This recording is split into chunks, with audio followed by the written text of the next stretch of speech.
안녕하세요.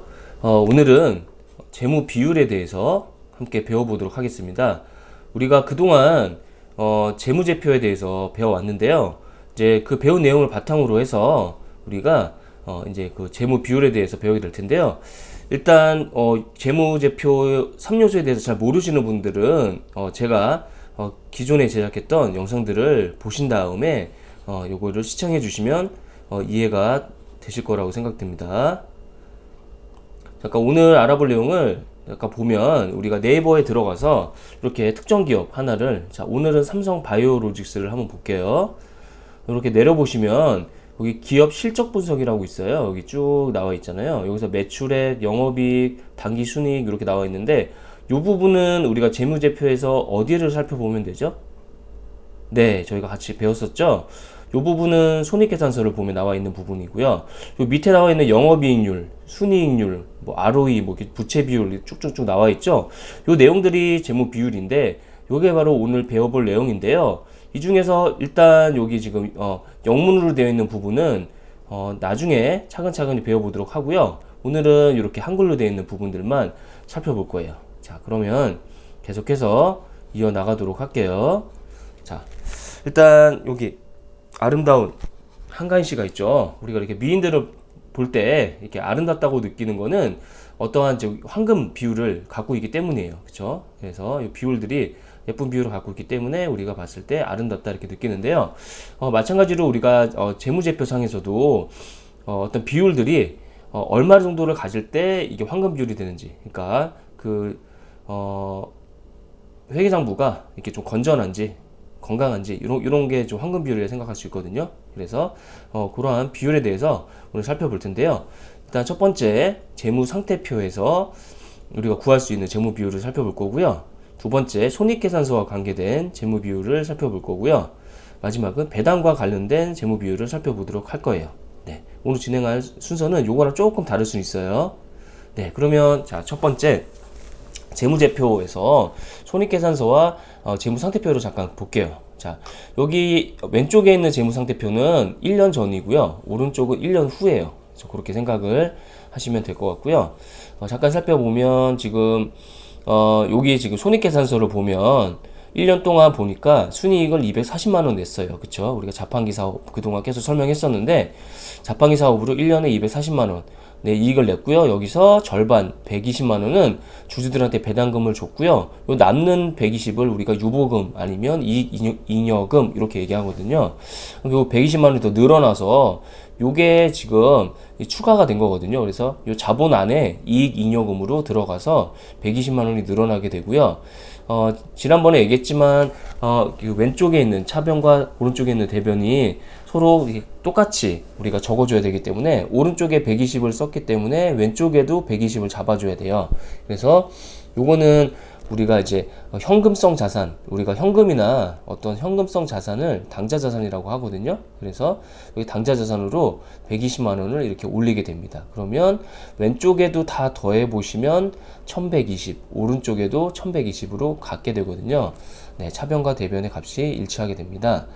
자, 일단 그래서 지금 말씀드렸는데 일단 유보금은 뭐냐면 우리가 순이익에서 배당을 뺀 거예요. 그쵸? 아까 설명드렸죠. 그래서 요거는 이제 앞으로 투자를 위해서 남겨두는 비상금이라고 생각하시면 되고요. 배당금은 투자한 사람들한테 지급하는 금액이고요. 자, 시가총액이라고 하면 두 개를 곱한 건데요. 네, 현재 주가랑 상장 주식수를 곱한 거예요. 요 상장 주식수는 발행 주식수랑 같다라고 생각하시면 돼요. 나중에 조금 더 자세하게 설명해 드릴게요. 그래서 우리 지난 시간에 했었던 자판기 사업에서 주식시장 상장되는 거를 제가 설명드렸었거든요. 그거는 그 재무제표 첫 번째 강의를 보시면 될 거예요. 그래서 그때 그 공모가가 10만 원이었고요. 발행 주식수가 500개였어요. 그래서 곱하면 총 시가총액은 5천만 원 이렇게 됐거든요. 네. 그 다음에 1년 후죠. 지금 여기 재무상태표 보면 1년 후에 자산은 아까 말씀드렸는데 처음에 1000만 원이었다가 요 당좌 자산 120만 원이 늘어나서 1120만 원이 되겠죠. 자, 그럼 이걸 바탕으로 이제 비율을 잠시만요.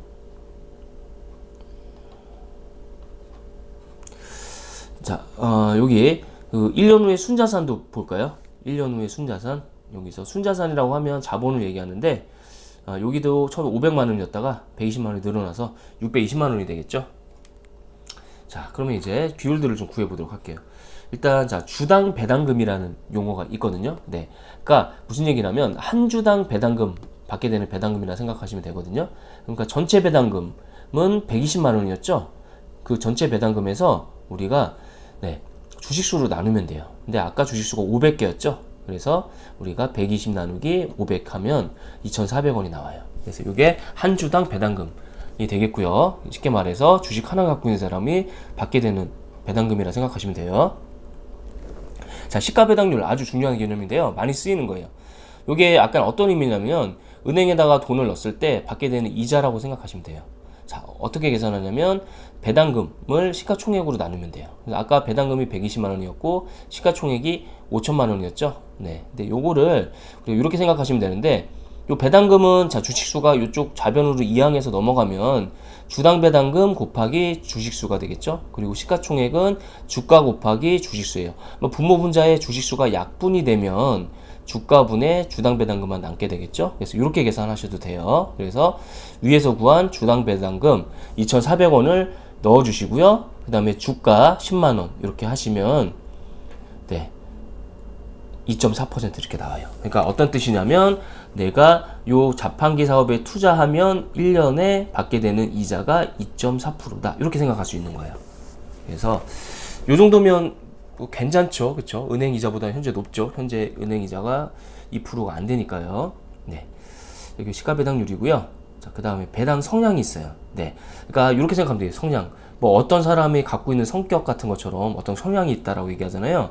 그러니까 돈을 벌었을 때 그 번 돈에서 얼마만큼을 주주들한테 돌려주느냐. 네. 그래서 걔가 주주들한테 베푸는 그 베품의 성향이 얼마나 되냐. 이렇게 생각하시면 돼요. 네. 그래서 배당금을 네, 순이익으로 나누면 돼요. 그래서 여기서는 순이익이 240, 거기서 배당금이 절반인 120을 했으니까 50%가 되겠죠. 그래서 이 사람은 자기 번 거에 50%를 베푸는 사람이구나 이렇게 생각하시면 돼요. 자, 그 다음에 우리가 이제 재무상태표, 네, 재무상태표를 가지고 말씀을 드릴게요. 그래서 아까 처음에 삼성바이오로직스에서 봤었는데 거기 나와 있는 재무 비율이 뜻하는 게 뭔지를, 부채 비율이 뭔지 네, 생각해 볼게요. 자, 여기서는 이렇게 돼요. 일단 분모에는 자본이 들어가고요. 분자에는 부채가 들어가요. 그래서 여기서 자본은 총, 네, 여기 전체가 자본이에요. 네, 자본 안에 자본금이 있다라고 예전에 말씀드렸거든요. 그래서 더하면 분모는 620, 그리고 분자는 여기 부채 500이 되겠죠. 그래서 계산해보면 80.6% 이렇게 나오겠죠. 네, 그래서 이게 100% 이하가 좋은 기업이라고 하네요. 그러니까 황금 비율은 100% 이하다. 그래서 이게 너무 크면 무슨 얘기냐면 자본 대비 부채가 너무 많아서 위험한 기업이겠죠. 네, 그렇게 좀 생각해 볼 수 있겠고요. 그 다음에 유보율이라는 게 있어요. 자, 유보율은 뭐냐면 네, 이렇게 잉여금을 자본금으로 나눈 다음에 100을 곱한 거예요. 그래서 이 자본금에서 잉여금이 어떻게 되느냐 요걸 따지면 되거든요. 그래서 일단 자, 자본이 아니에요. 자본금이에요. 그러니까 처음 사월 시작할 때 있었던, 그래서 500분의 120이 되겠죠. 네. 그렇게 계산해 보시면 24%가 나와요. 이게 유보율이고요. 당좌 비율에 대해서 살펴볼게요. 당좌 비율 공식은 이렇게 됩니다. 그래서 유동부채 분의 당좌 자산 이렇게 돼 있어요. 그래서 유동부채라고 하면 그 만기가 1년 이하인 짧은 부채를 얘기하죠. 그래서 여기서 제가 그냥 부채가 전체가 500만 원인데 짧은 단기가, 즉 유동부채가 240만 원이라고 가정을 했어요. 그래서 분모는 240이 되겠고요. 당좌 자산이 있는데 요 당좌 자산 지난번 강의에서 제가 말씀드렸는데요. 일단 요 자산이 있잖아요. 예, 자산 안에는 유동자산과 비유동자산이 있어요. 그래서 비유동자산은 뭐 기계나 건물 같은 네, 그렇게 움직이지 않는, 네, 좀 팔려면 시간이 많이 걸리는 그런 것들을 얘기하고요. 그 다음에 유동자산은 이제 뭐 빨리 정리할 수 있는 것들인데 두 가지가 들어간다고 말씀드렸거든요. 당좌자산하고요. 그 다음에 재고자산이에요. 음료와 빵은 네, 팔고 남은 재고잖아요. 그래서 여기서 당좌자산이라고 하면 여기 나와 있는 유동자산에서 네, 재고자산을 뺀 거예요. 그러니까 여기 당좌자산 120이죠. 이건 대체로 뭐냐면 그냥 현금하고요. 은행에 들어가 있는 짧은 1년 뭐 이내 예금 같은 거 이런 것들 얘기하거든요. 그래서 분자에는 120이 들어갈 테니까 50% 나오겠네요. 네. 여기서 요 당좌 비율도 황금비가 일단 100% 이상이 좋은 기업이다라고 얘기하는 거예요. 부채 대비 자산이 많은 거죠. 네, 그렇게 이해하시면 될 것 같고요. 자, 다음으로 손익계산서로 넘어가서 볼게요. 요것도 예전에 설명했던 손익계산서 제가 설명했을 때 썼던 건데요. 네, 여기서 참고를 했고요. 일단 여기로부터 또 구할 수 있는 재무 비율이 뭐가 있는지 살펴볼게요. 자, 먼저 영업이익률이에요. 영업이익률은 공식이 어떻게 되는지 볼게요. 네, 영업이익을 매출로 나눈 거네요. 그래서 간단하죠. 그래서 영업이익이 어디냐면 여기 있죠. 1000만 원을 전체 매출 2,400으로 나누면 돼요. 그래서 계산해보면 41.66%. 이 정도 영업이익이면 엄청난 거예요. 네. 그다음 순이익률은 되게 쉬워요. 순이익을 매출로 나눈 거예요. 순이익은 가장 끝에 있죠. 그래서 240을 나눠보면 10% 이렇게 나오겠죠. 네. 자, 오늘은 여기까지 해서 지금 좀 살펴보았는데요. 잠깐 끝내기 전에 다시 그 삼성바이오로직스로 잠깐 돌아가 볼까요? 잠깐 삼성바이오로직스로 돌아가서 볼게요. 네, 여기 다시 돌아가 보면 오늘 배운 영업이익률, 순이익률, 부채 비율 뭐 이렇게 있죠. 그래서 삼성바이오로직스를 잠깐 보면 연간으로 볼게요. 가장 최근 게 오른쪽에 있는데 아직 발표가 안 나서 저 19년도 거를 잠깐 볼게요. 부채 비율은 35% 정도네요. 그렇죠? 이 정도면 부채 비율은 괜찮은 편이고 지금 보면 부채 비율이 계속 감소하고 있으니까 뭐 좋은 부분인 것 같아요. 그리고 당좌 비율이 그래도 많이 높아졌네요. 그쵸? 97.46이네요. 당좌 비율이. 그쵸? 그렇게 되어 있는 상태인데, 100% 이상이 좋은 기업인데, 조금 애매하게 걸려있죠? 약간 부족하죠? 네. 지금 그렇게 되어 있고, 그 다음에 유보율은 좀 엄청 높네요. 2,500%가 넘네요. 유보율이. 네. 지금 그렇게 좀 볼 수 있을 것 같고, 잠깐 지워볼게요. 네. 유보율은 그렇게 된다. 라는 거 확인할 수 있겠고요.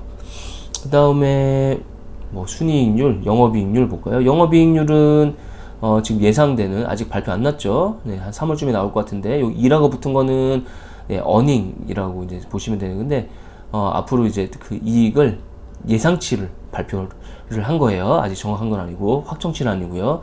그래서 영업이익률이 23% 정도다. 그러면 좋은 편이에요. 이 정도면. 네, 그래서 우리가 영업이익률도 살펴봤죠. 여기서 네 이렇게 살펴봤고요.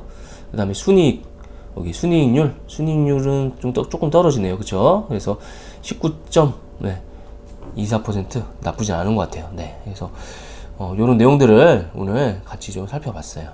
네, 그래서 다음 시간에는 이제 여기서 이제 다루지 않은 ROE라든지 EPS라든지 뭐 그 다음에 뭐 BPS, PBR 뭐 이런 것들을 이제 배우게 될 거예요. 그래서 일단 EPS를 같이 배워보도록 하겠습니다. 네, 그러면 오늘은 여기까지 하고요.